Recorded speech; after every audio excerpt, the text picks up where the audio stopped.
अस्सलामुअलैकुम। पेशी खिदमत है खौफनाक कहानी निशात। Next episode. अफसर आलम मुअद्दबाना अंदाज में खामोशी के साथ जनान खाने के बाहर आकर खड़ा हो गया और अब मलका उसे वो मालूमात फराम कर रही थी जिन्हें शहजादी जहां आरा ने ख्वाजा सरा के जरिए हासिल किया था। आखिर में बोली, इस नई उफ्ताद ने हमें दोबारा परेशान कर दिया है शमशेर खान। हमारा ख्याल है कि चंद रोज तक उस मनहूस झील के चक्कर लगाने के बाद शहजादा खुद ब खुद उस कलमूही को भूल जाएगा, मगर अब तो इस किस्म का तस्वुर भी नहीं किया जा सकता। शहजादा उससे जादूगरनी की मोहब्बत में गिरफ्तार होकर खुद सरी में मुब्तला हो गया है और हमसे बगावत पर आमादा है। हमारी कुछ समझ में नहीं आ रहा कि क्या करें। तुम्हें इसलिए बुलवाया कि अपनी अकल के नाकारा हो जाने के बाद हम तुम्हारा मशवरा हासिल करना चाहते हैं। शमशेर खान चंद लम्हों तक कुछ सोचता रहा, फिर बोला, हालात बेहद संगीन नौयत के हामिल हैं मलका मौज़मा। साहिब आलम उस लड़की के इश्क में दीवाने हो चुके हैं और अगर उसे या उसके भाई और बाप को किसी तरह की सजा दी गई तो हो सकता है कि कोई खतरनाक इकदाम कर बैठे। ऐसी सूरत में मेरे ख्याल में सिर्फ एक ही रास्ता रह जाता है और वो ये कि साहिब आलम को कुछ अरसे के लिए दारुल हुकूमत से बाहर भेज दिया जाए। कहाँ? किसी भी जगह, मसलन मशरकी इलाके में। सुना है कि वहाँ चंद शोरिश पसंद तकरीबी कार्रवाइयों की तैयारियां करने में मसरूफ़ हैं। क्या मतलब? तुम ये चाहते हो कि मैं अपने लख्त जिगर को जानबूझकर खतरात के मुंह में धकेल दूं? हरगिज़ नहीं मलका लिया, गुलाम का ये मतलब नहीं था। दरअसल मैं जानता हूं कि शहजादे को ऐसी किसी फ़र्ज़ की अदायगी के सिलसिले में दारुल हुकूमत से टाला जा सकता है। मुझे यकीन है कि साहिब आलम मोहब्बत पर फ़र्ज़ को ही तरजीह देंगे, लेकिन गुस्ताखी मुआफ़, आप अभी तक गलत समझ रही हैं। मैं सिर्फ ये चाहता हूं कि किसी तरह शहजादे को महज एक हफ्ते के लिए शहर से बाहर भेज दिया जाए। शमशेर खान ने मलका को समझाने की कोशिश की। सिर्फ एक हफ्ते से क्या होगा? बहुत कुछ होगा मलका मौज़मा। वैसे शहजादे की रवानगी के बाद हमारे पास बेहद आसान और मुख्तसर काम रह जाएगा। आतिफ को किसी न किसी तरह अपने रास्ते से हटाना और निशात को यहाँ से कहीं और भेज देना। मगर आतिफ को किस तरह ठिकाने लगाया जाएगा और निशात कैसे इस शहर से निकाली जाएगी? सब कुछ आसानी के साथ मुमकिन है। आतिफ को किसी भी संगीन जुर्म के तहत कैद खाने में पहुंचाया जा सकता है और निशात को मेरे हवाले कर दीजिएगा। मैं उसे अपने आबाई गाँव में ले जाकर उससे शादी कर लूँगा। उसकी तजवीज़ का आखिरी हिस्सा सुनकर शहजादी जहांरा के होंठों पर धीमी सी मुस्कुराहट उभर आई। फूफी की तरफ देखते हुए उसने फौरन बुलंद आवाज़ में पूछा, क्या वो बहुत ज़्यादा खूबसूरत है शमशेर खान? हरगिज़ नहीं शहजादी, बस वाजबी शक्ल सूरत की मालिक है। दरअसल भाई की मौत के बाद वो बेसहारा हो जाएगी और इस किस्म की लड़कियों को सहारा देना कार सवाब है। ठीक है, मगर उसके बूढ़े बाप का क्या होगा? बेटे की सजाए मौत की खबर उसे अदम आबाद के सफ़र पर भेजने के लिए काफ़ी होगी। तुम्हारी मर्जी, मलका ने दिल ही दिल में खुश होते हुए कहा, मगर फिर मैं उसे चुड़ैल निशात की शक्ल इस शहर में ना देखूं। मुतमईन रहिए मलका आलिया, गुलाम जिंदगी की आखिरी सांसों तक उसे इस जगह का रुख नहीं करने देगा। ठीक है, अब तुम जाओ, मैं शहजादे के सिलसिले में आज ही जहां पनाह से बात करूंगी। शमशेर खान ने झुककर सलाम किया और जनान खाने से रुखसत होने लगा। मंजर बदलता रहा। मैंने शहजादे को निशात से मिले बगैर उजलत के साथ दारुल हुकूमत से रुखसत होते देखा। इसके बाद आतिफ की सूरत नजर आई। वो किसी कैद खाने में बंद था और उसकी आंखों में गैज़ो गज़ब और मजबूरी की परछाइयाँ लहरा रही थीं। ऐसी ही हालत थी उसकी जैसी किसी पिंजरे में अचानक कैद होने वाली शेर की हो सकती है। इन मनाजर के बाद वो जो मंजर नजर आया वो भी कुछ कम हौलनाक नहीं था। सड़क पर एक बैलगाड़ी और उसके चारों तरफ 4 मुसल्लह घोड़ों पर सवार नजर आई। बैलगाड़ी के चारों तरफ चादरें बंधी हुई थीं। जिस तरह कनातों के ऊपर शामियाना लगा दिया जाता है, पर्दों में बैठी हुई हस्ती अगरचे नजर नहीं आ रही थी, लेकिन चादरों के दूसरी तरफ से बुलंद होती हुई सिसकियों की आवाज़ें बिल्कुल साफ तौर पर सुनाई दे रही थीं। और मैं कसम खाकर कह सकता हूँ कि सिसकियों की वो पुरदर्द और करबनाक आवाज़ें निशात के अलावा किसी की नहीं थीं। वो मजबूर और बेबस लड़की बैलगाड़ी में बैठी अपनी मजबूरी और बेबसी पर खून के आंसू बहा रही थी और गाड़ी के बराबर घोड़े पर बैठा हुआ शमशेर खान इन सिसकियों को सुनकर मुस्कुरा रहा था। निशात की इस मजलूमियत पर मेरा दिल बेख्तियार तड़प उठा। मेरा जी चाहा कि आगे बढ़कर शैतान सिफ्त शमशेर खान की गर्दन अपने हाथों से दबाता रहूं, मगर अफसोस के निशात की तरह मैं खुद भी बेबस और मजबूर था। शाम हो गई और फिर थोड़ी देर बाद सफ़र का सिलसिला रात भर के लिए मुनक़ता कर दिया गया। शैतानों ने घोड़ों को दरख्तों के तनों से बांधा, करीब से बहते हुए एक बरसाती नाले के पानी से मुंह हाथ धोए। इसके बाद कहकों और शर्मनाक और गंदे मजाक के दौरान रात का खाना खाया। फिर शमशेर खान ने 2 प्लेटें उठाईं और उन्हें लेकर बैलगाड़ी में दाखिल हो गया। उसके समल से गाड़ी का पर्दा एक तरफ से खासा से रख गया, लिहाजा मुझे उसकी एक एक हरकत साफ तौर पर नजर आ रही थी। शमशेर खान कभी बहला फुसलाकर और कभी डरा धमकाकर बराबर बदनसीब निशात को खाना खिलाने की कोशिश कर रहा था, मगर उसे न खाना था न खाया। रात हो गई और जब निसफ शब के बाद कहके लगाने और गालियां बकने के बाद शमशेर खां के सारे साथी एक एक करके सो गए तो वो उठा और दबे पांव चलता हुआ बैलगाड़ी के करीब पहुंच गया। फिर मैंने उसे गाड़ी का पिछला पर्दा उठाकर दोबारा अंदर दाखिल होते देखा। साफ जाहिर था कि उसके इरादे अच्छे नहीं थे और वह मजलूम और बदकिस्मत लड़की की कमजोरी और बेबसी से नाजायज़ फ़ायदा उठाकर अपने नफ्स की आग को सर्द करना चाहता था। मेरा खून बुरी तरह खौल रहा था और थोड़ी देर के लिए मैं भूल गया कि मेरी हैसियत उस वक्त सिर्फ खामोश तमाशाई से ज़रा भी मुख्तलिफ नहीं। एक मरतबा निशात की सैरंगेज आंखों में आंखें डालने के बाद मैं खुद को मैस्मरिज्म के किसी मामूल की तरह बेबस और मजबूर महसूस कर रहा था। मुझे यकीन है कि अगर उस वक्त उसकी खूबसूरत और झील की तरह गहरी आंखों से निगाहें हटाने की कोशिश करता तो कामयाब ना हो पाता। मगर ये बात मैंने महज इसलिए कही कि आपको उस पुरस्कार हस्ती की साहिराना कुव्वतों का कुछ अंदाज़ा हो सके, वरना जहाँ तक हकीकत का ताल्लुक है तो उस वक्त इतना होश ही किसे था कि उस दिलदोज मंजर से रूह गर्दाने की कोशिश करता। सच पूछिए तो मैं उस मंजर में बुरी तरह डूब चुका था। मेरे कानों में मुतवातिर उस बेबस और मजलूम लड़की के चीखने की आवाज़ें आ रही थी जिसका नाम निशात था। मैं हर कीमत पर उसे शमशेर खान की दरिंदगी का शिकार होने से बचाना चाहता था। गम, गुस्से और जोश की शिद्दत से मेरी हालत गैर हो रही थी। लेकिन जैसे ही मैंने आगे बढ़ने की कोशिश की, ज़मीन ने मेरे कदमों को जैसे मजबूती के साथ जकड़ लिया। मैं अपनी जगह से हरकत करने में कामयाब ना हो सका। अचानक उससे शैतान सिफ्त जर्नैल की धींगा मुश्ती से बैलगाड़ी पर पड़ा हुआ पर्दा आधे से ज़्यादा सिरक गया और उस वक्त मेरी निगाहों ने जो होलनाक और वहशाना मंजर देखा वह मुझ जैसे जज्बाती और इंसानियत का दर्द रखने वाले नौजवान को पागल कर देने के लिए बहुत काफ़ी था। कमज़ोर और मासूम लड़की अपनी तमाम तर कमज़ोरी के बावजूद भरपूर मुदाफ़ियत कर रही थी। ऐसे में अचानक मैंने अपने कानों में निशात की सरसराती हुई आवाज़ सुनी। देख रहे हो जमाल, मोहब्बत की खातिर मैंने कैसे कैसे जुल्म बर्दाश्त किए हैं। उसकी आवाज़ में बेपनाह दर्द था। उसकी आवाज़ को सुनकर ना तो मैं चौंका और ना कोई जवाब दे सका। मेरी निगाहें बदस्तूर उसी बैलगाड़ी पर मरकूज थीं। दरिंदगी शमशेर खां की शक्ल में मुजस्सम होकर रक्स कर रही थी। मैंने उसे एक ताकतवर तमांचा निशात के गाल पर रसीद करते देखा और उसकी दिल खराश चीख ने मुझे बुरी तरह लर्जा कर रख दिया। वो चीख रही थी, अपनी मदद के लिए नज़र न आने वाले खुदाए वाहिद को पुकार रही थी और उसकी आंखें आंसू बहा रही थीं। लेकिन मैं मजबूर था। मेरे कदम जैसे ज़मीन से चिपक कर रह गए थे। मेरे देखते ही देखते शमशेर खां के एक साथी अपनी जगह से उठा और तेज़ी के साथ आगे बढ़कर बैलगाड़ी के करीब पहुंच गया। मैंने देखा कि उसका चेहरा गुस्से से सुर्ख हो रहा था और आंखें अंगारों की तरह देख रही थीं। उसके पीछे पीछे दो आदमी और बैलगाड़ी के करीब आ गए। तब पहले शख्स ने अपनी कड़कदार आवाज़ में शमशेर खां को मुखातिब करके कहा, बस करो सालार आज़म, बहुत हो गया, हम इससे ज़्यादा नहीं देख सकते। जवाब में शमशेर खां के अलग से गुर्राहट की आवाज़ निकली। उसने गुस्से के आलम में रहे से पर्दे को भी नोच कर फेंक दिया। फिर बोला, क्या बात है बहराम खान, तुम्हारा दिमाग तो दुरुस्त है। बिल्कुल दुरुस्त है, तुम्हें परेशान होने की ज़रूरत नहीं, गाड़ी से नीचे उतराओ। ओह, शमशेर खां के होंठों पर जहरीली मुस्कुराहट उभर आई। क्या तुम भूल गए कि मैं कौन हूँ, गुस्ताख? याद है, मेरे अलावा दूसरे भी अच्छी तरह जानते हैं कि तुम शाही फौज के सिपा सालार और हमारे आला अफसर हो। मगर हर बात की एक हद होती है और तुम हद से बहुत आगे बढ़ चुके हो। इसलिए बेहतर होगा कि अब कुछ और आगे बढ़ने की कोशिश ना करो। चुप हो जाओ बदतमीज़, शमशेर खां धारती हुई आवाज़ में चीखा। मुझसे बदतमीज़ी की सज़ा तुम्हारे लिए नाकाबिले बर्दाश्त भी हो सकती है। खैरियत चाहते हो तो इसी वक्त यहाँ से हट जाओ। ये नहीं हो सकता।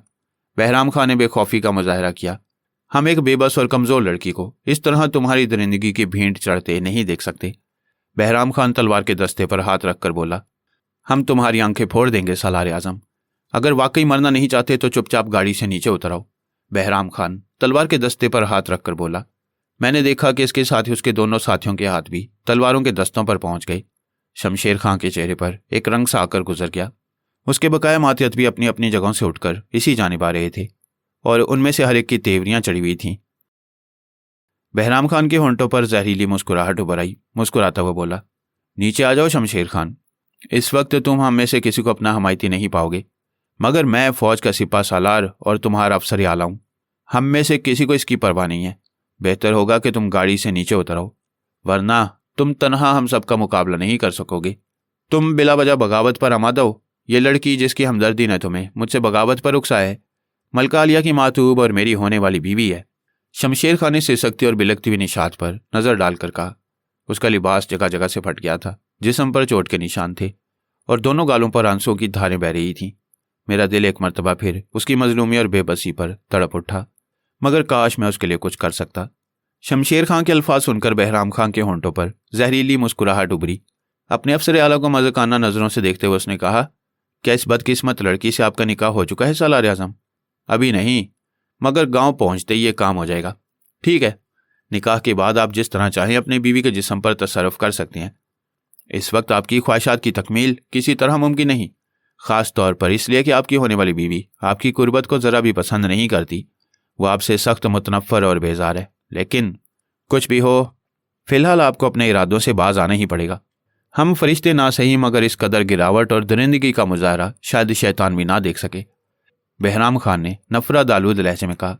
शमशेर खान के चेहरे और आंखों से सख्त चिल्लाहट और गैज़ो गज़ब का इजहार हो रहा था।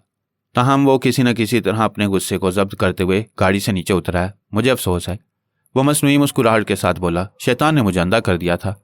फिर सिसकती हुई बदनसीब लड़की से मुखातिब होकर उसने कहा, मुझे मुआफ़ कर देना निशात, मैंने सचमुच तुम्हारे साथ ज़्यादती की है। फिर वो कुछ शर्मिंदा शर्मिंदा सा अपने मातहतों के साथ आगे बढ़ गया और तन्हाई के लम्हात मुयस्सर आते ही निशात फूट फूट कर रोने लगी। फिर मेरे देखते ही देखते वो आगे बढ़ी और तेज़ी के साथ गाड़ी की मुखालिफ सिमत में दौड़ने लगी। राह फरार इख्तियार करने के लिए उसने कच्ची सड़क की बजाय घने और खारदार दरख्तों को पसंद किया था। शायद इसलिए कि अगर शमशेर खान उसके फरार से बाखबर हो जाए तो दरख्तों के दरमियान आसानी के साथ तलाश ना कर सके। सर से पांव तक पसीने में शराबूर किसी खौफजदा हिरनी की तरह वो हैरत अंगेज तेज़ रफ्तारी के साथ दौड़ रही थी। यक किसी चीज़ से ठोकर खाकर सख्त और नाहमवार ज़मीन पर गिरी और इसके साथ ही मैं होशो हवास की दुनिया में वापस चलाया। मगर आप मेरी उस वक्त की हैरत का सही अंदाज़ा नहीं कर सकते जब मैंने देखा कि बस स्टॉप से घर की तरफ जाने वाली सुनसान सड़क पर बिल्कुल तन्हा खड़ा हूँ। फिजा में एक मानूस पुरस्रार खुशबू ज़रूर मौजूद थी मगर निशात का दूर दूर तक पता नहीं था। अचानक मेरी आंखों पर सामने से आती हुई किसी मोटर कार के हेडलाइट्स की तेज़ रोशनी पड़ी और चंद लम्हों के लिए मैं बुरी तरह बदहवास हो गया। खैरियत यह हुई कि इस बदहवासी के आलम में अंधाधुंध किसी तरफ भागने की कोशिश नहीं की, वरना यह भी हो सकता था कि तेज़ी के साथ करीब आने वाली मोटर कार अगर और कुछ नहीं तो जख्मी ही कर देती। कार गुजर गई और मैं कई लम्हों तक उसकी अकबी सुरख बत्तियों को घूरता रहा। फिर मेरी निगाहें निशात को तलाश करने लगीं मगर उसे गोया ज़मीन निकल गई थी, आसमान खा गया था। निशात नज़र नहीं आई। अब तो हवा में बसी हुई खुशबू भी मध्यम हो चली थी और ये इस बात का सबूत था कि वो कहीं बहुत दूर जा चुकी है। कलाई पर बंधी हुई घड़ी में वक्त देखा तो मालूम हुआ कि मीरा शाह को रुखसत हुए सिर्फ चंद मिनट ही गुजरे हैं। वो हैरत का दूसरा झटका था जो जहन को लगा। आप ही सोचिए, सिर्फ चंद लम्हे पेशतर मैं ज़माने कदीम के किसी शहर में मौजूद था और मेरी आंखें 10-12 रोज़ के अरसे में रूनमा होने वाले हालात और वाक़यात को देखती रही थीं। मगर शाह साहब को रुखसत हुए महज चंद मिनट गुजरे थे। या इलाही, ये माजरा क्या है? कुछ समझ में नहीं आता था कि किस्सा क्या है। कहीं ऐसा तो नहीं कि मेरी आंखें जागते हुए मैं ख्वाब देख रही हैं? मगर नहीं, वो सब कुछ ख्वाब किसी तरह नहीं हो सकता। फिर आखिर वो सब क्या था? कोई तिलिस्मी ड्रामा जिसे निशात की पुरस्रार कुव्वतों ने स्टेज किया था, या किसी ज़माने की एक जिंदा और अलमनाक हकीकत? ना जाने क्यों दिल उसे फ़रेब नज़र या ड्रामा तस्लीम करने को तैयार नहीं था। मगर मेरे फरिश्ते भी उस वक्त किसी सवाल का जवाब देने के काबिल नहीं थे। एक और अजीब और हैरत अंगेज़ बात वो मुशाबियत थी जो मेरे और आतिफ के और आमिर और मुराद के चेहरों पर पाई जाती थी। असरार का लामुतनाही सिलसिला था कि ख़त्म होने की बजाय बढ़ता ही जा रहा था। घर की तरफ जाते हुए भी जहन उन्हीं होशरुबा वाक़यात में उलझा हुआ था। मुराद कौन था? उसकी शक्ल आमिर से इस कदर मिलती जुलती क्यों थी? आतिफ से मेरी मुशाबियत का क्या राज था? और निशात ने ज़माने कदीम के लोगों को मुझसे मुतारिफ़ कराने की ज़रूरत क्यों महसूस की? क्या इसका यही मतलब नहीं था कि किसी न किसी तरह मेरा भी उन लोगों और उनके साथ पेश आने वाले वाक़यात से कोई ना कोई ताल्लुक़ था? अचानक मुझे एक दफ़ा फिर निशात के अल्फाज याद आए। अपने हाफ़ज़े को टटोलो जमाल, अपनी याददाश्त को बेदार करो। तुम्हारे शऊर तुम्हारे लाशऊर से ला ताल्लुक़ होकर रह गया है। मेरे खुदा, मेरे होंठों से बेख्तियार निकला, ये मैं किस गोरख धंधे में उलझ कर रह गया हूँ। मगर खुदा कभी किसी के सवालों के जवाब नहीं दिया करता। चुनाचे मुझे अपने सवाल का जवाब नहीं मिला और मेरे जहन में बदस्तूर आंधियाँ चलती रहीं। वैसे एक और सवाल भी बार बार शऊर की सतह पर उभर रहा था और वो ये कि शमशेर खान और उसके साथियों के पास से फरार होने के बाद आखिर उस बदनसीब और मजबूर बेबस लड़की पर क्या गुजरी? जिस वक्त मैं घर पहुंचा आमिर जाग रहा था। उसकी आंखें सोच में डूबी हुई थीं और चेहरे के तासुरात साफ तौर पर इस बात की गुमाजी कर रहे थे कि किसी गहरे ख्याल में गर्क है। ताहम मुझे देखकर मुस्कुराते हुए बोला, पहुंचाए शाह साहब को? हाँ, मैंने जवाब दिया। इसके बाद कुर्सी पर बैठकर 2 सिगरेट सुलगाई। उनमें से एक आमिर की तरफ बढ़ाता हुआ बोला, तुम कुछ सोच रहे थे? हाँ, मैं तुमसे कुछ कहना चाहता हूँ, उसने गहरी सांस लेकर संजीदगी से कहा। क्या बात है? चंद लम्हे बाद मैंने उससे सवाल किया। जमाल, उसने कहा, मैं देख रहा हूँ कि मेरी आमद तुम्हारी परेशानियों का पेशखेमा साबित हुई है और ये कि मेरे साथ साथ अब तुम भी लोगों के लिए तमाशा बनते जा रहे हो।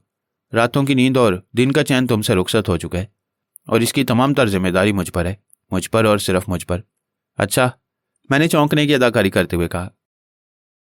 मजाक में मत डालो जमाल, यह हकीकत है। तुम्हारी मौजूदा परेशानियों का जिम्मेदार महज मेरा वजूद है। मैं तुम पर फख्र करता हूँ मेरे दोस्त, और तुम्हारी पुरखुलूस दोस्ती पर मुझे हमेशा नाज रहेगा। मगर वो एक लम्हे के लिए रुका, फिर बोला, मैं नहीं चाहता कि तुम्हारी परेशानियां बढ़ती ही रहें और उलझनों में रोज बरोज इजाफा होता रहे। इस तमहीद को सुनकर समझ गया कि वो क्या कहेगा। मैं तुम्हारा मतलब नहीं समझा। हालांकि आमिर मुस्कुराया। मैं अपना मतलब वाजे कर चुका हूं कि तुम्हारी परेशानियों और उलझनों में और इजाफा नहीं करना चाहता। मगर ये मेरे दोस्त कि अब तुम मुझे यहां से रुखसत होने की इजाजत दो। ये नहीं हो सकता। जब तक मैं लक्ष्मीपुर में मौजूद हूं तुम कहीं और नहीं जा सकते, मैंने उसे घूरते हुए फैसला कुन लहजे में कहा। मगर सुनो तो सही जमाल, अगर रहने दो, मैंने हाथ उठाकर नागवारी के अंदाज में कहा। अब मुझे एक लफ्ज नहीं सुनना।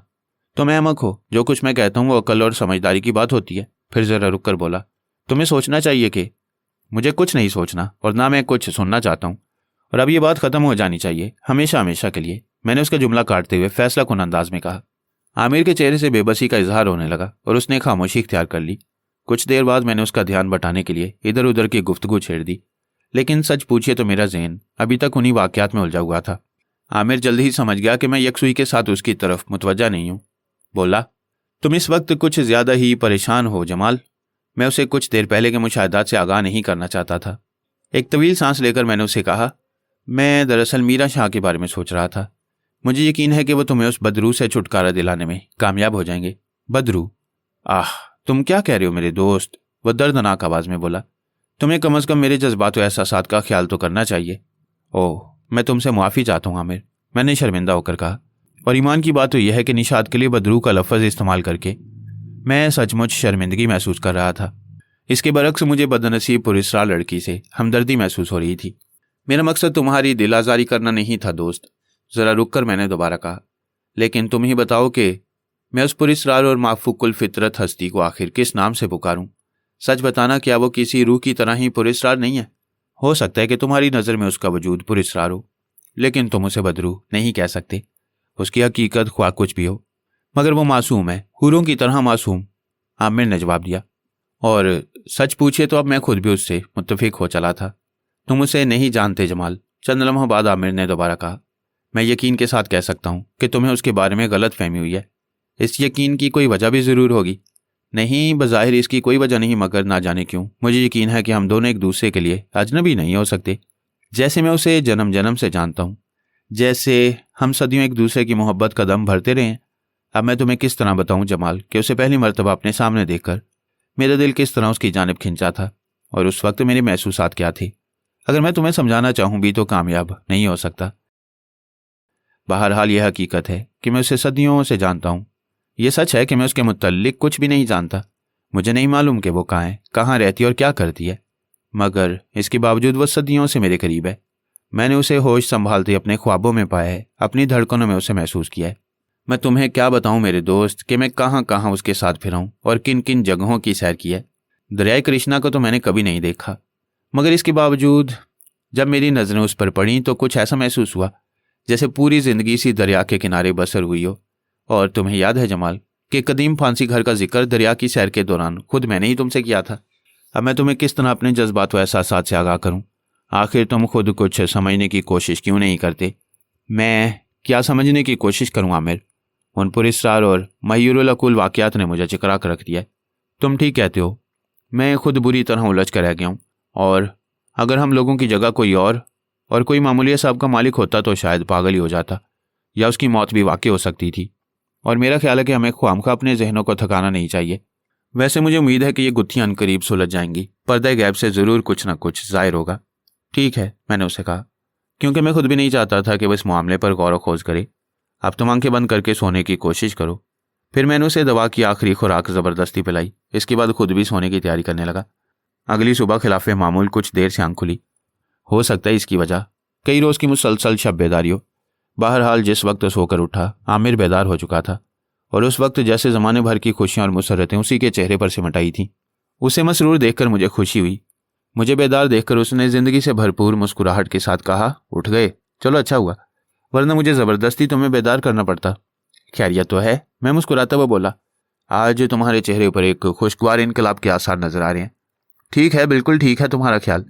यकीन करो मेरे दोस्त, आज मैं बहुत ज़्यादा मसरूर हूँ। वो तो सूरत से ही नजर आ रही हो, लेकिन मेरा ख्याल है कि इस मुसरत की कोई खास वजह ज़रूरी होगी। आमिर हंसने लगा। चंद लम्हों तक बच्चों की तरह खिलखिलाता रहा, फिर बोला, तुम्हारा ख्याल 100% दुरुस्त है। दरअसल अब वो पुरस्कार हसीना मेरे लिए गुमनाम नहीं रही। उसका नाम निशात है। क्या दुनिया का कोई और नाम इससे ज़्यादा खूबसूरत हो सकता है? मैं सन्नाटे में आ गया। आप खुद मेरी हैरत की वजह समझ सकती हैं। निशात ने गुज़िश्ता शब पहली मरतबा मुझसे अपना तारुफ कराया था, और कसम ले लीजिए कि अगर मैंने भूलकर और इशारतन भी आमिर को इस सिलसिले में कुछ बताया हो। लेकिन सवाल यह पैदा होता है कि फिर उसे उसका नाम किस तरह मालूम हुआ कि रात को वो खुद आमिर के पास आई थी। यही सवाल जब मैंने अपने दोस्त से किया तो उसने मुस्कुराते हुए जवाब दिया, तुम गलत समझ रहे हो जमाल। निशात हकीकतन यहाँ नहीं आई, अलबत्ता वो ख्वाब में मुझसे मिली थी।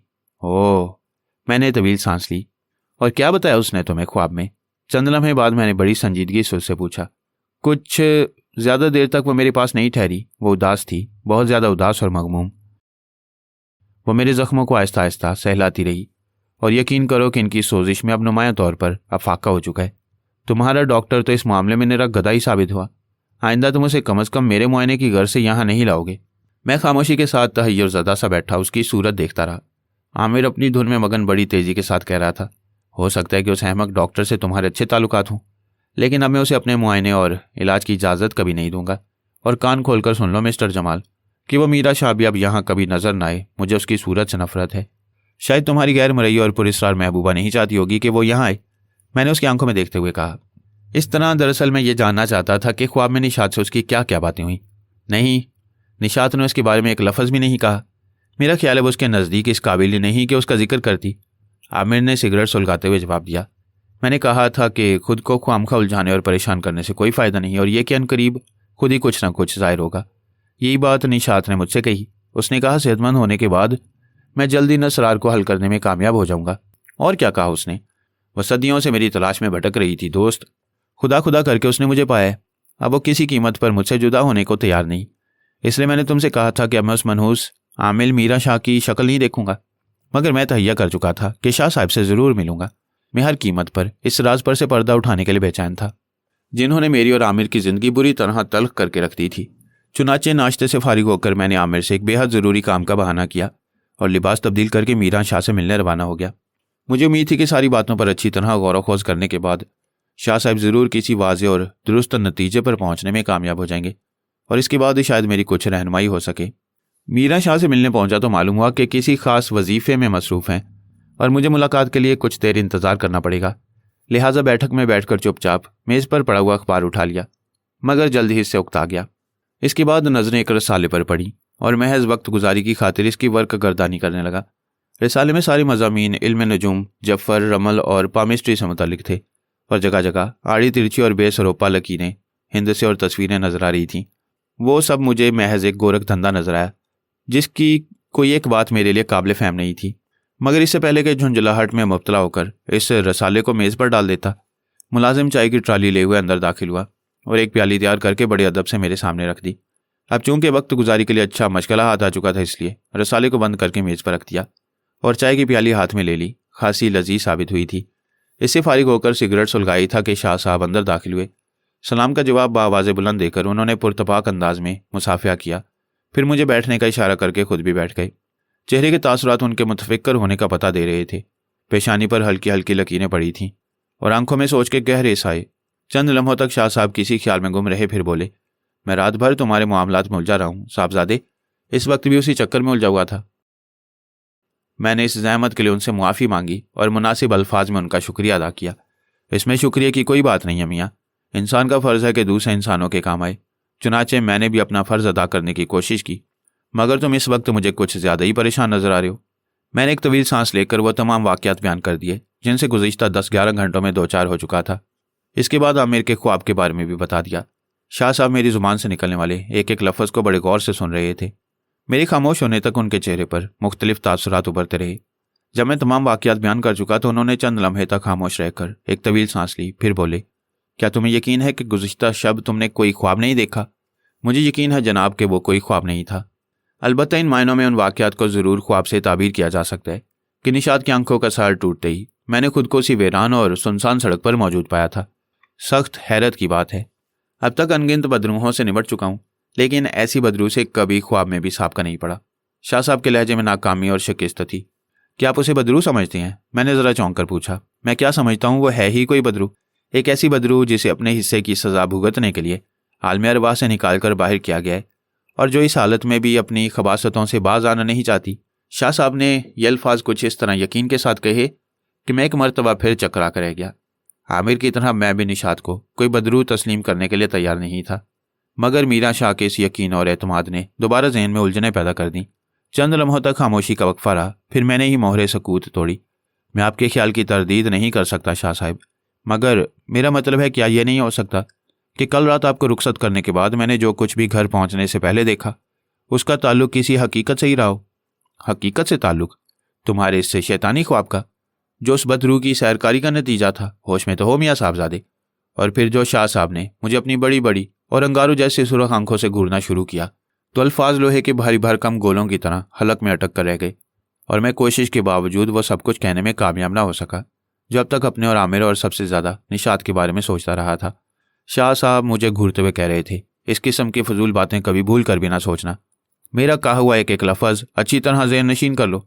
जो कुछ तुमने देखा वो महज एक ख्वाब था, या उसे शराबी कहा जा सकता है, और वो लड़की जिस पर तुम्हारा दोस्त तफरीफ था वो महज एक बदरू है, और उसका मकसद तुम लोगों को परेशान करने के अलावा कुछ नहीं। वो चाहती है कि आमिर और उसकी वजह से तुम उसके चक्कर में पड़कर पागलों और दीवानों की तरह ख्वार होते फिरो, लोग तुम पर तालियां बजाएं, बच्चे पत्थर बरसाएं, और वह अपनी कामयाबी पर खुशी से रक्स करती फिरे। वो तुम लोगों को कुत्तों की तरह मारना चाहती है जमाल मियाँ। तुम्हें उसके साय से भी दूर रहना चाहिए। एक दफ़ा फिर मेरा जी चाहा कि अपने ख्यालात का इजहार कर दूं, मगर शाह साहब का चेहरा कुछ इस कदर पुरजलाल नजर आ रहा था कि कोशिश के बावजूद कुछ कहने की हिम्मत ना हो सकी। शाह साहब बड़ी देर तक मुझे समझाते रहे, फिर बोले, मैं अपना फ़र्ज़ अदा कर चुका हूँ, अब जो तुम्हारा जी चाहे करो। वैसे अगर मेरा मशवरा मानो तो अपने दोस्त को उस चुड़ैल के साय से बहुत दूर रखना, वो तुम्हें नुकसान पहुंचाना चाहती है। सच पूछिए तो मैं इतनी देर में शाह साहब की शख्सियत और गुफ्तगू से खासा मरूब हो चुका था। चुनाचे उनका मशवरा कबूल करते हुए कहा, मुतमईन रहिए जनाब, आपके मशवरे पर अमल किया जाएगा, मगर क्या आप इस सिलसिले में कोई मदद नहीं करेंगे? मुझसे किस तरह की मदद चाहते हो? कोई ऐसा तावीज़ जो मेरे दोस्त को निशात के गंदे असर से महफूज रख सके। शाह साहब की पेशानी पर गौर फिक्र की गहरी लकीरें उभर आईं। चंद लम्हों तक सोचते रहे, इसके बाद उठे और अंदर चले गए। फिर चंद मिनट बाद जब दोबारा बैठक में दाखिल हुए तो उनके सीधे हाथ में मोम जामे में लिपटा तावीज़ नजर आ रहा था। मुझसे मुखातिब होकर बोले, इसे अपने दोस्त के गले में डाल देना। और ये सुनते ही मेरी तबीयत साफ हो गई। मैं जानता था कि आमिर मेरी यहाँ की आमद से बाखबर होते ही चिरागपा हो जाएगा, और तावीज़ गले में डालने का तो सवाल ही पैदा नहीं होता था। मजबूरन कहना पड़ा कि इस तरह बात नहीं बन सकेगी, और यह कि आमिर को निशात से महफूज रखने के लिए वो किसी और तरह की जहमत गवारा करें। कोई बात नहीं, तावीज़ ज़ाफ़रान से लिखा हुआ है, लिहाजा अगर तुम्हारा दोस्त इसे गले में डालने पर रजामंद ना हो तो पानी में घोल कर पिला देना, मगर ऐसी सूरत में ये मोम जामा मुझी को देते जाओ। वैसे मैं तुम्हें एक मशवरा और देना चाहता हूँ। फरमाइए। मैंने तावीज़ पर लिपटा हुआ मोम जामा उन्हें लौटाते हुए कहा, तुम्हारे दोस्त को गंदी और शैतानी रूहें अपने जाल में गिरफ्तार करना चाहती हैं, और निशात उन सब की नुमाइंदा है, मगर वो जानती है कि तुम्हारी मौजूदगी में वो कभी आमिर पर तसल्लत जमाने में कामयाब नहीं हो सकेगी। चुनाचे उसने तुम्हें फांसने के लिए रात को वो ड्रामा स्टेज किया, और अगर मेरा अंदाज़ा गलत नहीं तो तुम भी उसके शैतानी जाल में गिरफ्तार हो गए हो। और अब अगर तुमने मेरे मशवरों पर अमल नहीं किया तो यकीन करो कि दुनिया की कोई ताकत तुम्हारी ज़िंदगी की ज़मानत नहीं दे सकेगी। तुम समझ रहे हो ना? क्यों नहीं, बड़ी अच्छी तरह समझ रहा हूँ। तो अब इतनी सी बात और समझ लो कि तुम लोगों को जिस कदर जल्द मुमकिन हो सके यह शहर छोड़ देना चाहिए। ख़ास तौर पर आमिर के लिए तो ये बहुत ज़्यादा ज़रूरी है। मैं समझा नहीं शाह साहब, मैंने हैरत से चौंक कर कहा। तुम शहर छोड़ने का मतलब नहीं समझते? वो मुझे घूरते हुए बोले। मैं चाहता हूँ कि तुम दोनों दोस्त जल्द अज जल्द लक्ष्मीपुर छोड़कर कहीं और चले जाओ, किसी ऐसी जगह जहाँ पहुँचने के लिए तुम्हें दरिया अबूर करना पड़े। ये एक और चौंका देने वाली बात थी। शाह साहब चंद लम्हों तक इसी तरह मेरी तरफ देखते रहे, जैसे कोई बुजुर्ग गबी और कुंद जहन बच्चे को घूरता है। फिर उन्होंने कहा, यह बात मैंने इसलिए कही है कि बदरूहों से छुटकारा हासिल करने का इससे बेहतर कोई तरीका नहीं कि आदमी दरिया और समुंदर पार करके किसी और जगह चला जाए।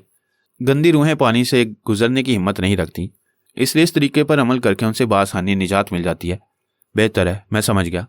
ऐसी सूरत में क्या मैं उम्मीद करूं कि तुम मेरे मशवरों पर अमल करने की कोशिश करोगे? क्यों नहीं। अगरचे आमिर को लक्ष्मीपुर से कहीं और ले जाना यकीनन एक बेहद मुश्किल काम होगा, तहाँ मैं अपनी तरफ से पूरी कोशिश करूंगा। यह बेहद ज़रूरी है। जिस तरह भी मुमकिन हो उसे यहाँ से किसी और जगह ले जाओ, ख्वाहिश के लिए तुम्हें अपने दोस्त को बेहोश ही क्यों ना करना पड़े। बेहोश? हाँ, अगर वो होशोवास में लक्ष्मीपुर छोड़ने को आमादा ना हो तो हालत बेहोशी में सही, बहरहाल अब उसका रहना खतरनाक साबित होगा। यह भी हो सकता है कि उसके अलावा तुम्हें भी अपनी जान से हाथ धोना पड़े। जब तक जिंदा हो, लक्ष्मीपुर में हो, किसी कीमत पर वो तुम्हें नहीं छोड़ेगी। अच्छी बात है, मैंने फैसला कुन लहजे में कहा। मैं आपसे वादा करता हूँ कि आमिर को साथ लेकर बहुत जल्द लक्ष्मीपुर से चला जाऊंगा। ठीक है, अगर तुमने मेरे मशवरे पर अमल किया तो बहुत जल्द उस डायन से निजात हासिल कर लोगे। मैंने एक मरतबा फिर मीरा शाह को यकीन दिलाया कि उनकी हदायत की पूरी तामील की जाएगी। फिर अदब से सलाम करके दरवाजे से बाहर निकल गया। इन्हीं ख्यालात में खोया महज चंद कदम ही आगे बढ़ा था कि मेरी नजरें एक तांगे पर पड़ी। तांगे में सिर्फ एक औरत मौजूद थी, स्या रंग के रेशमी बुरके में मलबूस। उसका गोरा और खूबसूरत चेहरा पूरी तरह नकाब में छुपा हुआ नहीं था। पेशानी और आंखें खुली हुई थीं। न जाने किस जज्बे के तहत मेरी निगाहें खुद ब खुद उसकी तरफ उठ गईं और अगले ही लम्हे यकायक में चौंक पड़ा। खुदा जाने ये मेरा वहम था या हकीकत। मुझे ऐसा महसूस हुआ जैसे बारीक स्या नकाब के पीछे से झांकता हुआ वह हसीन और पुरकशिश चेहरा मेरे लिए बिल्कुल ही अजनबी ना हो। खास तौर पर उसकी बड़ी बड़ी खूबसूरत आंखें, वो आंखें यकीनन अजनबी ना थीं। मैंने इस वक्त से पहले भी उन्हें देखा था, मगर कब और कहाँ याद न आया। चंद लम्हे बाद मैंने तांगे को ठहरते देखा। औरत ने नीचे उतरने से पहले किराए की अदायगी की और फिर सड़क पर आ गई। ऐसा करते वक्त अचानक उसका चेहरा महज एक सानी के लिए पूरी तरह बेनकाब हो गया। लेकिन मेरे होशो हवास गुम करने के लिए वो एक लम्हा ही काफ़ी था। मुझे ऐसा लगा जैसे ज़मीन यकायक बड़ी तेज़ी से गर्दिश करने लगी हो और जैसे मैं किसी तरह अपना तवाज़न बरकरार रखने में कामयाब ना हो सकूंगा। तांगे से उतरने वाली औरत चंद कदम आगे बढ़कर मीरा शाह के घर में दाखिल हो गई और मुझ पर दोबारा हैरतों के पहाड़ टूट पड़े। मगर फिर उसी वक्त जहन में एक नया ख्याल पैदा हुआ। ज़रूरी नहीं था कि इस औरत का ताल्लुक मीरा शाह के अफराद खाना से ही होता। वो उनकी मेहमान भी हो सकती थी, या फिर यह भी मुमकिन था कि कोई खास ज़रूरत उसे मीरा शाह तक खींच लाने का बायस बनी हो। मैं बड़ी तेज़ी के साथ सोच रहा था और मेरी निगाहें शाह साहब के घर के दरवाजे पर मरकूज थीं। जहां आ रहा, उस औरत को बेनकाब देखने के बाद से जहन में बस एक यही नाम उभर रहा था। जी हाँ, वो यकीनन जहां आ रही थी, निशात की रकीब और शहजादा मुराद की मंगेतर। अभी कल की बात है कि मैंने उससे एक तवील और तफसीली मुलाकात की थी और यह किसी तरह मुमकिनात में से नहीं था कि मैं उसे इस कदर जल्दी फरामोश कर देता। लेकिन जहां रख इस वक्त और इस जगह क्या काम। वो ज़माने कदीम की एक शहजादी थी और कब्र में उसकी हड्डियों का भी पता नहीं हो सकता था। फिर वो जहां रहा कहाँ से हुई? नहीं, मैंने अपने आप को तसल्ली दी, ये नहीं हो सकता। मगर फिर वो कौन थी? क्या दोनों चेहरों की 100% मुशाबियत को महज इत्तफाक समझकर नज़रअंदाज कर दिया जाता? चंद लम्हों तक मैं अपने गिरदो पेश से बेखबर होकर शाह साहब के उस दरवाजे को घूरता रहा जिसमें वो बुरका पोश खातून तांगे से उतरने के बाद दाखिल हुई थी। फिर सोचा कि क्यों ना दोबारा मीरा शाह से मिलकर उसके मुतल्लिक मालूम करूं। चंद कदम आगे बढ़ा भी, लेकिन फिर जल्दी ठहर गया। हो सकता था कि औरत का ताल्लुक शाह साहब के अफराद खानदान से ही रहा हो, या अगर वो उनके लिए गैर होती तो भी किसी अजनबी औरत के मुतल्लिक उनसे मालूमात हासिल करना एक इंतहाई नापसंदीदा और गैर शरीफाना हरकत थी। शाह साहब के घर से कुछ ही फासले पर एक गंदा सा चाय खाना था जहां बैठकर उनके घर के दरवाजे पर बड़ी आसानी के साथ नजर रखी जा सकती थी। चुनाचे मैंने उसी चाय खाने का रुख किया और दरवाजे से पहली मेज संभाल ली। कुछ ही देर बाद लड़का मुझसे कुछ पूछे बगैर ही एक गंदी और किनारे झड़ी प्याली में चाय दे गया और वहां बैठने की घर से मुझे मजबूरन वह प्याली उठाना पड़ी। आधी प्याली अपने मैदे में मुंतकिल करके मैंने दिल ही दिल में चाय खाने के मालिक पर लानत भेजी और प्याली को एक तरफ सरकाकर सिगरेट सुलगाने लगा। मेरी आंखें इस वक्त शाह साहब के घर के दरवाजे पर मरकूज थीं और जहन एक दफ़ा फिर उन हादसात और वाक़यात का जायजा ले रहा था। मुसलसल सोचते और उलझते हुए पूरा निसफ घंटा गुजर गया। तांगे से उतरने वाली औरत शाह साहब के घर के दरवाजे से बाहर निकलती नजर आई और मैं जल्दी से खड़ा हो गया। अब ये बताने की तो गालबन कोई ज़रूरत नहीं कि चाय के पैसे अदा करने के बाद मैंने फ़ौरन ही सड़क का रुख किया था। जिस वक्त मैं चाय खाने के बाहर पहुंचा, वो खूबसूरत औरत मुझसे महज चंद कदम पीछे थी। उसे आगे बढ़ने का मौका देने के लिए मैंने सिगरेट का पैकेट जेब से निकाला और ख़त्म होते ही सिगरेट से पैकेट का आखिरी सिगरेट सुलगाने लगा। औरत इतनी देर में मेरे बराबर से गुजरकर चंद कदम आगे बढ़ चुकी थी। मैंने एक मरतबा फिर उसके हरकत करते हुए कदमों को गौर से देखा। मेरी आंखों ने धोखा नहीं खाया था और इस औरत की चाल सचमुच शहजादी जहांरा की चाल से मिलती हुई थी। बल्कि यूं कहूं कि उसके और जहांरा के अंदाजे खराम में बराए नाम फ़र्क नहीं था। अब एक नई परेशानी ज़हन में पैदा हुई। अगर इस औरत ने अपनी सवारी के लिए किसी तांगे या रिक्शा वाले को रोक लिया तो क्या होगा? फिर यकायक मैंने उसे एक खाली तांगे की तरफ बढ़ते देखा और मेरी अकल एक मरतबा फिर बुरी तरह चकरा कर रह गई।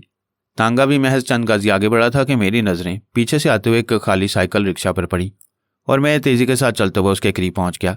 फिर छलांग लगाने के अंदाज में ही रिक्शा पर सवार हुआ था और रिक्शा वाले की आंखों में तहय्युर, नागवारी और चिल्लाहट के मिले जुले साए लहराने लगे। मैंने पहले तो अपनी बदहवासी पर माजरत का इजहार किया, फिर तांगे का ताकुब करने की हदायत दी। रिक्शा वाला इस हदायत पर न सिर्फ चौंका बल्कि मुझे घूर कर भी देखने लगा। जाहिर है कि वो मेरे किरदार पर शक व शुबा कर रहा था, लेकिन इससे पहले कि उसके होंठों से कोई जहरीली बात निकलती मैंने जल्दी से कहा, तुम गलत समझ रहे हो दोस्त, असल किस्सा वो नहीं जो तुम समझ रहे हो। फिर क्या किस्सा है बाबूजी? रिक्शा वाला तंजिया अंदाज में मुस्कुराया। मुझे इस औरत पर शुबा है, घबराओ मत, मैं एक शरीफ और जिम्मेदार आदमी हूँ, ये देखो मेरा शनाख्ती कार्ड। इतना कहकर मैंने जेब से अपना मुलाकाती कार्ड निकाला और उसे रिक्शा वाले के सामने कर दिया। मुझे यकीन था कि जाहिल रिक्शा वाला अंग्रेजी में छपे हुए इस कार्ड को किसी जिम्मेदार पुलिस अफसर का शनाख्ती कार्ड समझेगा। चुनाचे मेरा ख्याल गलत नहीं निकला। उसकी आंखों में दोबारा हैरत के साए लरजते नजर आए और अगले ही लम्हे साइकिल रिक्शा आगे बढ़ने लगा। तांगा काफी आगे बढ़ चुका था, मगर हम जल्दी उसके करीब पहुंच गए। औरत तांगे की पुश्तगाह से टिकी बैठी थी, उसका रुख मेरी तरफ था। उसके चेहरे पर पड़ा हुआ स्याह जॉर्जेट का बारीक नकाब बार बार हवा से इधर उधर लहरा रहा था और मेरी आंखें उसके खूबसूरत जवानों और पुरकशिश चेहरे को बासानी देख सकती थीं। वो 100% ज़माने कदीम की शहजादी जहांरा का चेहरा था। वही गोरा चिट्टा रंग, कश्मीरी सेबों के से सुर्ख और सफ़ेद रुखसार, पतली सतवा नाक, सुलगते हुए सुरख और मरतूबा होंठ और स्याह खूबसूरत आंखें। मगर जैसा कि मैंने पहले बयान किया, सिर्फ चेहरे के नकूश पर ही क्या मुनसिर, वो सर से पांव तक बनी बनाई जहांरा थी। उसका तांगा सड़कों और बाजारों से गुजरता हुआ एक ऐसे इलाके में पहुंच गया जिसमें सिर्फ खाते पीते लोग आबाद थे और जहां काफ़ी खूबसूरत और कीमती मकानात नजर आ रहे थे। इस सड़क पर ट्रैफिक खासा कम था, मगर इतना भी कम नहीं कि ताकुब करना दुश्वार हो जाता। कुछ देर बाद तांगा एक मुख्तसर मगर खूबसूरत मकान के सामने पहुंचकर ठहर गया। उसके बराबर से गुजरते वक्त मैंने औरत की मुतरन्नम आवाज़ सुनी। उसके अल्फाज तो अब मुझे याद नहीं, लेकिन इतना ज़रूर कह सकता हूँ कि उसकी और निशाद की आंखों में नजर आने वाली शहजादी की आंखों में कोई मामूली सा फ़र्क नहीं था। बिलाशुबा वो जहांरा ही की आवाज़ थी। थोड़ी दूर आगे जाकर रिक्शा ठहर गया और मैंने रिक्शा वाले को वापस चलने की हदायत की। चूंकि मकान के बाहर नेम प्लेट नाम की कोई चीज़ नहीं थी, इसलिए मकीन का नाम तो मालूम नहीं हो सका, ताहम जगह जहन नशीन हो गई। इसके साथ ही मैंने फैसला कर लिया कि तांगे वाली औरत के बारे में मालूमात हासिल करने की कोशिश ज़रूर करूँगा। घर पहुंचकर सबसे पहला काम यह किया कि शाह साहब का दिया हुआ नक्श पानी में घोलकर आमिर को पिला दिया। मगर ना जाने क्यों मैं मुतमईन नहीं था। दिल बार बार कह रहा था कि मेरी ये कोशिश रायगा जाएगी, जैसा कि बाद में साबित हो गया कि मेरा यह ख्याल 100% दुरुस्त था। रात को बिस्तर पर लेटकर मैंने आमिर से कहा, मुझे एक ज़रूरी काम से लक्ष्मीपुर से बाहर जाना है। क्या मतलब? आमिर चौंकता हुआ बोला, ये बात तुमने इस वक्त से पहले मुझसे नहीं कही। मैं डर रहा था, मुझे अंदेशा था कि तुम्हें मेरे बारे में कोई गलतफहमी ना हो जाए। तुम ये ना समझने लगो कि मैं बहाने बनाकर तुम्हें निशाद से दूर ले जाना चाहता हूँ। मैंने ये बात कुछ इस कदर संजीदगी के साथ कही कि आमिर सोच में मुब्तला हो गया। चंद लम्हे बाद बोला, मैं तुम पर किसी तरह का शुबा करना नहीं चाहता, लेकिन आखिर वो कौन सा काम है जिसकी वजह से तुम लक्ष्मीपुर से बाहर जाना चाहते हो? मैंने उसे काम बताया जिसके मुतल्लिक दिन भर सोच सोच कर जहन को थकाता रहा था। आमिर ने बड़े गौर और संजीदगी से मेरी बातें सुनी और मैंने देखा कि उसके चेहरे पर गहरी फिक्र और तशवीश के साए लहराने लगे। मेरी गुफ्तगू ने उसे बहुत ज़्यादा परेशान कर दिया। ज़रा रुक कर उसने हुंकारा भरा, तो तुम नुसरतपुर जाना चाहते हो? यहाँ से पूरे 300 मील दूर? हाँ, तुम खुद समझ सकते हो कि मेरा वहाँ जाना किस कदर ज़रूरी है। मैं समझ सकता हूँ, आमिर ने मस्बत अंदाज में सर को हिलाते हुए कहा। कितने दिन में वापस आ जाओगे? 15 दिन में। 15वें दिन हम फिर लक्ष्मीपुर में मौजूद होंगे, मैंने उसे बताया। और जैसा कि मुझे उम्मीद थी, मेरे मुंह से हम का लफ्ज़ सुनकर वह चौंक पड़ा। क्या मतलब है तुम्हारा? उसने मुझे घूरते हुए कहा। क्या मुझे भी अपने साथ ले जाने के चक्कर में हो? यही वो वक्त था जिसके लिए मैं अपने आप को सारे दिन तैयार करता रहा था। जाहिर है, मैंने जवाब दिया, तो मेरे साथ ही चलोगे?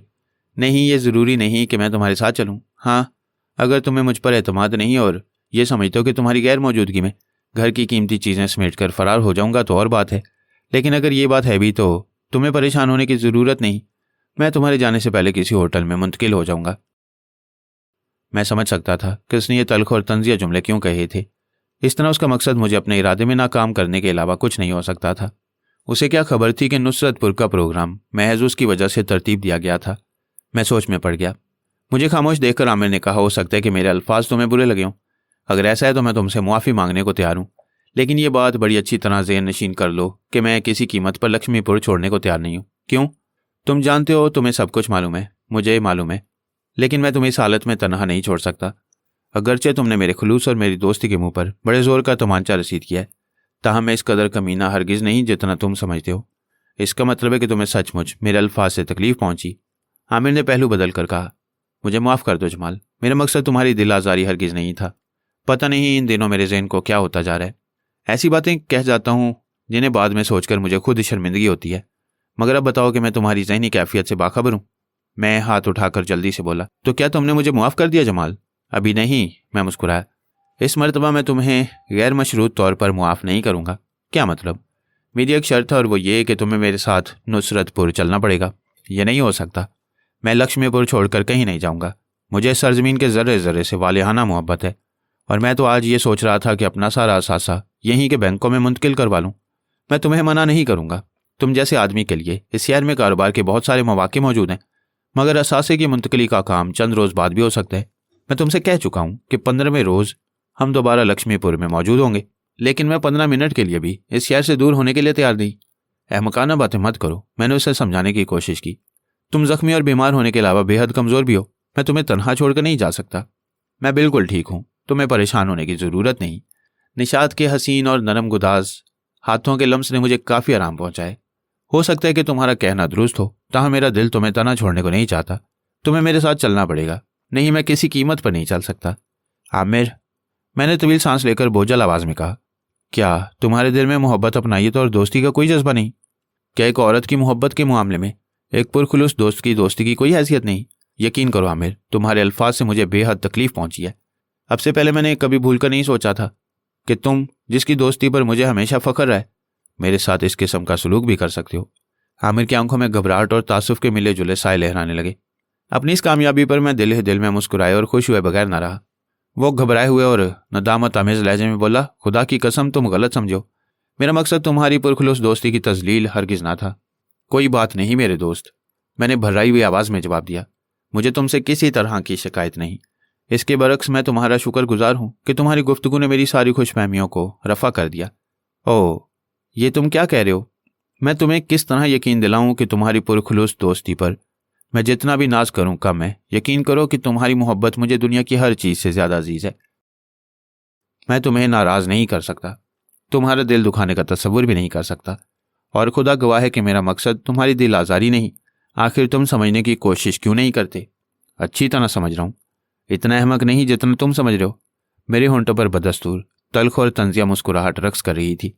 तुम समझते क्यों नहीं अहमक आदमी कि अपने तरकश के सारे जहरीले तीर मेरे दिल पर ख़त्म कर देना चाहते हो? नहीं, मैं कुछ नहीं चाहता, अब कुछ नहीं कहूँगा। ओ जमाल के बच्चे, क्या मैं उठकर तुम्हारी खोपड़ी पर 2-4 हाथ रसीद कर दूं? उसने अपनी जगह से उठकर कहा और फिर आगे बढ़कर किसी बच्चे की तरह बेख्तियार मुझसे लिपट गया। फिर अगले ही लम्हे उसके अलावा मेरी आंखें भी आंसू बहा रही थीं। दोनों दोस्त इस तरह रो रहे थे जैसे एक तवील अरसे के बाद एक दूसरे से मिले हों, और हकीकत भी शायद इससे कुछ ज़्यादा मुख्तलिफ नहीं थी। कई दिन से जब से निशात उसकी ज़िंदगी में दाखिल हुई थी, बारहा ऐसा महसूस हुआ था जैसे मेरा दोस्त, मेरा अजीज़ तरीन दोस्त मुझे छोड़कर कहीं जा चुका है। लेकिन इस वक्त मैं अपनी अदाकारी की बदौलत गोया उसे दोबारा पा लेने में कामयाब हो गया था। मेरा खोया हुआ आमिर मुझे मिल चुका था और ये मेरे लिए बहुत बड़ी मुसर्रत की बात थी।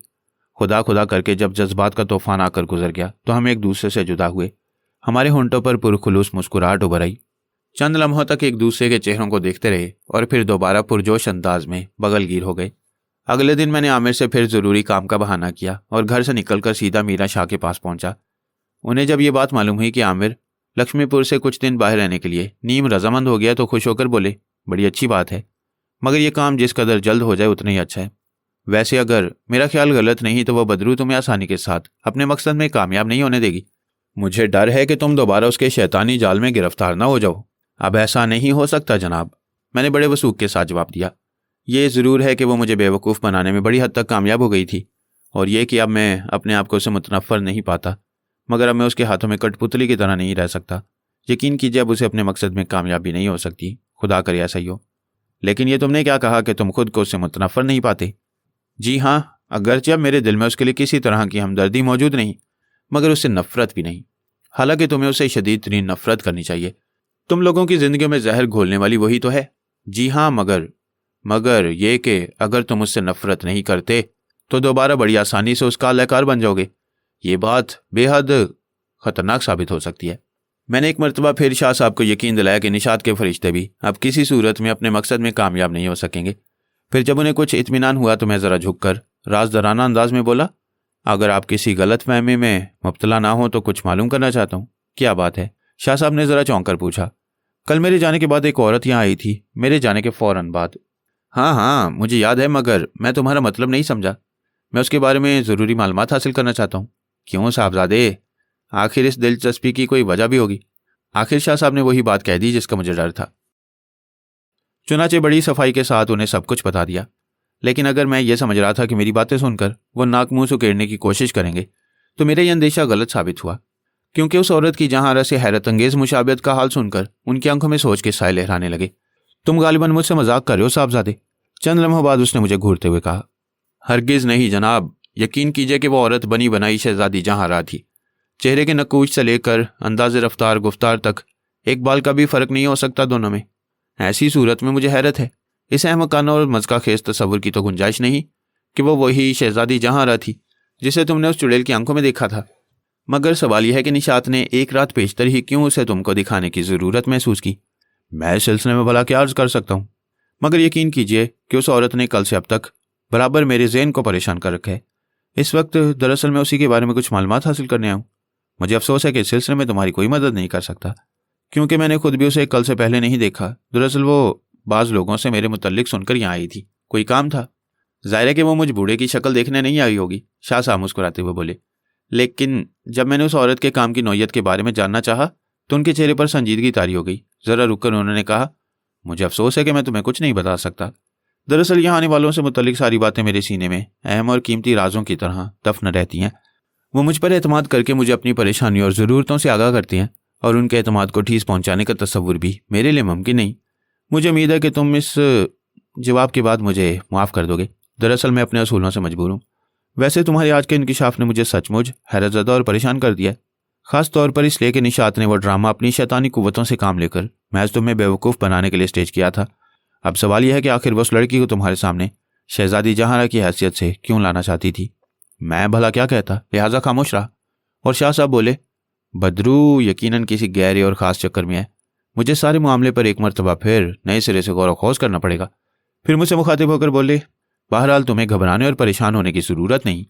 अगर तुमने मेरी हदायत पर बिल्कुल ठीक ठीक अमल किया तो कोई वजह नहीं कि इस मुसीबत से छुटकारा हासिल करने में नाकाम रहो। मैंने एक मरतबा फिर उनका शुक्रिया अदा किया और सलाम करके बाहर निकल आया। शाह साहब की बातों ने कल वाली औरत या लड़की के मामले में तजस्सुस कुछ और बढ़ा दिया था। लिहाजा मैंने फैसला किया कि अपने तौर पर उसके बारे में ज़रूरी मालूमात हासिल करने की कोशिश ज़रूर करूँगा।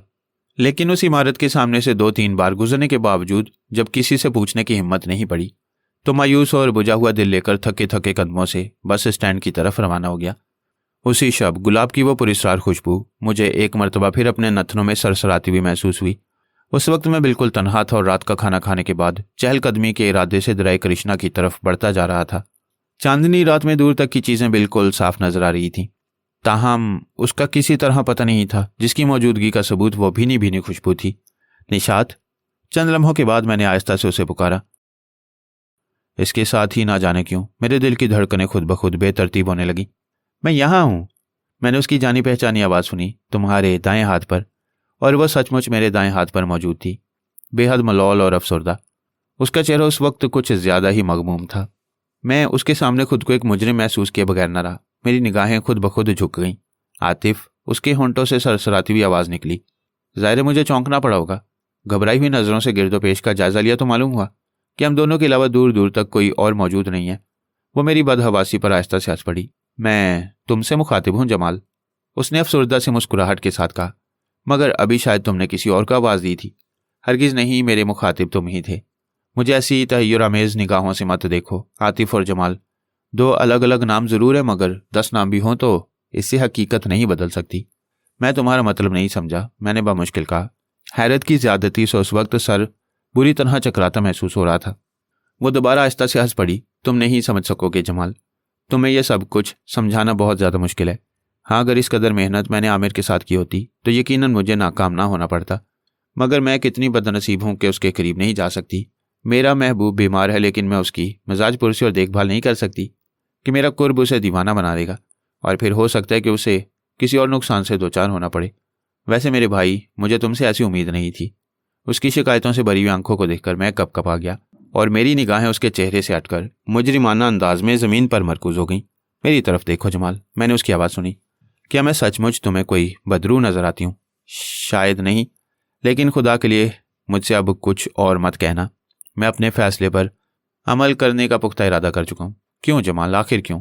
क्या महज इसलिए कि मीरा शाह तुम्हें उल्टी सीधी पट्टी पढ़ाने में कामयाब हो गया है? मेरी बात सुनो जमाल, उसने महज बकवास किया है। उसके फरिश्ते भी असल हकीकत से बाखबर नहीं। आखिर तुम मेरा एतबार क्यों नहीं करते? क्या तुमने गुज़िश्ता शब अपनी आंखों से नहीं देख लिया कि मोहब्बत की खातिर मुझे किस कदर तकलीफ़ें बर्दाश्त करना पड़ी हैं और किस कदर सदमात उठाने पड़े हैं? क्या वो सब कुछ देखने के बावजूद तुम्हें मुझ पर रहम नहीं आया? नहीं, मैंने दिल को सख्त करके जवाब दिया। मैं तुम्हारे लिए अपने दोस्त की कुर्बानी नहीं दे सकता। मगर वो सब क्या था जो गुज़िश्ता शब मुझे तुम्हारी साहिराना आंखों में नजर आया? वो मंजर अचानक ख़त्म क्यों हो गई और तुम यकायक गायब क्यों हो गई? इसलिए कि वहाँ एक मोटर कार आ पहुंची थी और मैं नहीं चाहती थी कि उसमें मौजूद अफराद मेरी और तुम्हारी तरफ मुतवज्जा हों। फिर कार के गुजरने के बाद इसलिए नहीं मिली कि तुम्हें कुछ सोचने समझने का मौका देना चाहती थी। एक कमज़ोर सी उम्मीद थी कि शायद तुम किसी सही नतीजे पर पहुंच सको, लेकिन मैं अभी तक किसी सही नतीजे पर पहुंचने में कामयाब नहीं हो सका। आखिर वह सब क्या चक्कर था? कुछ नहीं, अब मैं तुम्हारी तरफ से बड़ी हद तक मायूस हो चुकी हूँ। मेरा ख्याल है कि तुम कभी भी कुछ नहीं समझ सकोगे। हो सकता है कि समझ ही लूँ, मैंने मुस्कुराते हुए कहा। तुम समझाने की कोशिश तो करो। नहीं, अब यह सब कुछ बेकार ही मालूम होता है। अब मैं उस वक्त का इंतज़ार करूंगी जब आमिर बिल्कुल तंदुरुस्त हो जाएगा और मेरा ख्याल है कि उसकी समझ में मेरी बातें ज़रूर आ जाएंगी, उसने कहा और मेरे देखते ही देखते जैसे फ़िज़ा में तहलील हो गई। निशात, मैंने पुकारा। क्या बात है जमाल, मैं जा रही हूँ। मेरे कानों में उसकी आवाज़ आई। रुक जाओ निशात, सिर्फ चंद लम्हों के लिए। क्या कहना चाहते हो? जब से तुम मिली हो मैं खुद को बमुश्किल पागल होने से रोक सका हूँ। खुदा के लिए ये पुरस्कार चक्कर अब ख़त्म कर दो, वरना मेरे अलावा आमिर को भी अपने जहनी तवाज़न से हाथ धोने पड़ेंगे। तुम नहीं जानती कि वो किस कदर परेशान और चकराया हुआ है। जानती हूँ, मुझे सब कुछ मालूम है, मगर तुम्हें परेशान होने की कोई ज़रूरत नहीं। मेरा महबूब कभी दीवाना नहीं होगा। और अब तुम एक बात और सुन लो जमाल। एक तवील अरसे तक उसे तलाश करने के बाद, अब जबकि मुझे अपने मकसद में कामयाबी हुई है, मैं दोबारा नाकाम होना किसी कीमत पर पसंद नहीं करूँगी। मीरा शाह के फरिश्ते भी मुझे उससे जुदा करने में कामयाब नहीं हो सकते। मैं पाताल में भी अपने आमिर को तनहा नहीं छोड़ूंगी, ये मेरा फैसला है। निशात की आवाज़ में बेपनाह अज़म और हौसला था। उसका यह फैसला सुनकर चंद लम्हों के लिए मैं बिल्कुल मबहूत सा होकर रह गया। फिर इससे पहले कि मैं कुछ कहता, फिज़ा में बसी हुई खुशबू रफ्ता रफ्ता मादूम होने लगी और फिर पूरी तरह ख़त्म हो गई। गोया निशात वहाँ से जा चुकी थी और मैं उस पगडंडी पर खारदार झाड़ियों के दरमियान बिल्कुल तना रह गया था। दफातन कहीं बहुत दूर से हवा के दोष पर तैरती हुई एक पुरदर्द आवाज़ मेरी समाज से टकराने लगी। बदनसीब बिरहन, जो निशात के अलावा कोई और नहीं थी, बड़ी पुरसोज आवाज़ में एक मरतबा फिर नगमा सरा थी। मगर मैंने गलत कहा। नगमा सराई की बजाय उसे नोहा ख्वानी कहना ज़्यादा मुनासिब होगा। वो कहीं बहुत दूर से गा रही थी और मुझे कुछ ऐसा महसूस हो रहा था जैसे मेरा दिल और मेरी रूह ज़माने भर की उदासियों के बोझ तले दबती जा रही हो। मैं अपनी जगह पर किसी बुत की तरह खड़ा पलकें झपकाए बगैर उस तरफ देखे जा रहा था जिधर से वो आवाज़ बुलंद होती महसूस हो रही थी। आहिस्ता आहिस्ता दूर से आती हुई वो पुरदर्द आवाज़ दूर होने लगी और फिर मेरे कान उससे महरूम हो गए। कुछ देर बाद मैं मुड़ा और दिल में दुनिया भर की उदासियां समेटे घर की तरफ रवाना हो गया। आमिर अपने बिस्तर पर दराज खला में किसी नज़र न आने वाले नुक्ते को घूरने में मसरूफ़ था। मेरे कदमों की आहट सुनकर मुड़ा, फिर शिकायती नज़रों से देखता हुआ बोला, मुझे इस कैद खाने में तनहा छोड़कर कहाँ चले गए थे? और ये तुम इस कदर मगमूम और परेशान क्यों नजर आ रहे हो? मगमूम और परेशान? मैंने ज़बरदस्ती होंठों पर मुस्कुराहट लाते हुए उसके अल्फाज दोहराए। मेरा ख्याल है कि तुम्हें धोखा हुआ है। हरगिज़ नहीं, मुझे टालने की कोशिश मत करो। मैं दावे से कह सकता हूँ कि तुम इस वक्त खासे उदास और मुतफिक करो। ज़रूर कोई ख़ास बात हुई है। आमिर ने बगौर मेरे चेहरे के तासुरात का जायज़ा लेते हुए बड़ी यकीन से कहा। तुम्हारा ख्याल गलत है। यकीन करो कि कोई ख़ास बात नहीं हुई। मैं परेशान नहीं हूँ। मैंने उसके सामने कुर्सी पर बैठते हुए कहा। मैं नहीं मान सकता, मगर खैर, हो सकता है कि किसी के तीरे नज़र का शिकार बन गए हो। वैसे तुमने बताया नहीं कि इस वक्त कहाँ से आ रहे हो? डॉक्टर साहब के पास बैठा था, बड़े अच्छे आदमी हैं, तुम्हारी खैरियत दरियाफ्त कर रहे थे। मैंने बड़ी सफाई के साथ झूठ बोलते हुए जवाब दिया। तुमने उन्हें मेरा मुआयना करने की दावत तो नहीं दे दी? नहीं, मैं अहमक नहीं हूं कि तुम्हारी मर्जी के खिलाफ उन्हें तुम्हारे सर पर मुसल्लत कर देता। शुक्रिया बहुत बहुत। आमिर ने इत्मीनान की सांस ली, फिर शिकायती लहजे में बोला, अब मैं इस कदर कमज़ोर भी नहीं हूं कि थोड़ी बहुत दूर भी ना चल सकूं। अगर अपने साथ ले चलते तो क्या हर्ज था? तुम अभी बहुत ज़्यादा कमज़ोर हो आमिर। तुम्हारे जिस्म का काफ़ी खून ज़ाया हो चुका होगा, लेकिन कमज़ोरी और मर्ज़ में बहुत फ़र्क है और सिर्फ मरीज़ ही चारपाई पर पड़े अच्छे लगते हैं। अब अगर तुमने मेरे बाहर जाने पर पाबंदी आयद की तो इसे लिख लो कि रात को जब तुम सो रहे होगे तो मैं अकेला दरवाज़ा खोलकर चला जाऊँगा। इसकी ज़रूरत नहीं पड़ेगी। कल शाम में ज़रूर तुम्हें कुछ दूर टहलने का मौका दूंगा और फिर परसों तो हम नुसरतपुर के लिए रवाना हो रहे हैं। वहाँ जी भर के घूमना फिरना, चारों तरफ से ऊंचे ऊंचे पहाड़ों से घिरी हुई वो जगह तुम्हें यकीनन पसंद आएगी, मैंने मुस्कुराते हुए कहा। लेकिन आमिर के होंठों पर खफीफ सी मुस्कुराहट भी मौजूद नहीं थी। इसके बरक्स मुझे ऐसा लगा कि जैसे लक्ष्मीपुर से रवानगी के तस्वुर ने उसे बहुत ज़्यादा अफसुर्दा और मगमूम कर दिया हो। उस रात मैं मुसलसल अपने बिस्तर पर करवटें बदलता रहा। नींद का दूर दूर तक पता न था और जहन में परेशान कुन ख्यालात की आंधियां चल रही थी। कभी मीरा शाह के अल्फाज याद आने लगते और कभी निशात के। सुबह हो गई। मैं बिस्तर से उठकर गुसल खाने और फिर बावर्ची खाने में घुस गया। उस दिन सुबह से शाम तक कोई खास बात रूनमा नहीं हुई। शाम के वक्त मैं और आमिर यूं ही ज़रा तफरीकी घर से बाहर निकले और मैं उसे साथ लेकर बस स्टॉप की तरफ रवाना हो गया। हालांकि वो खुद ड्राई कृष्णा की तरफ जाना चाहता था, ताहम इस सिलसिले में उसने कुछ ज़्यादा जिद नहीं की। अलबत्ता किसी अच्छे होटल में रात का खाना खाने की ख्वाहिश का इजहार किए बगैर नहीं रहा। मेरे ख्याल में उसकी यह फरमाइश बेज़रर थी, लिहाजा किसी हिलोजत के बगैर और बड़ी खुशी से मैंने इसे मंजूर कर लिया। रात को 9 बजे के करीब वापसी हुई। 11 बजे तक इधर उधर की बातें होती रहीं, फिर मैं सो गया। अगला दिन प्रोग्राम के मुताबिक लक्ष्मीपुर को खुदाफिज कहने का था।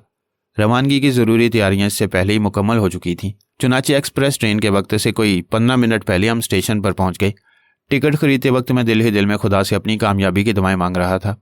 आमिर के इस्तराब और बेचैनी में नुमाया तौर पर कमी वाक़ हो चुकी थी, ताहम वो कुछ ज़्यादा गुफ्तगू नहीं कर रहा था। थोड़ी देर बाद ट्रेन प्लेटफॉर्म से आ लगी और हम दोनों अपने मुख्तसर से सामान के साथ सेकंड क्लास के एक डिब्बे में पहुंच गए।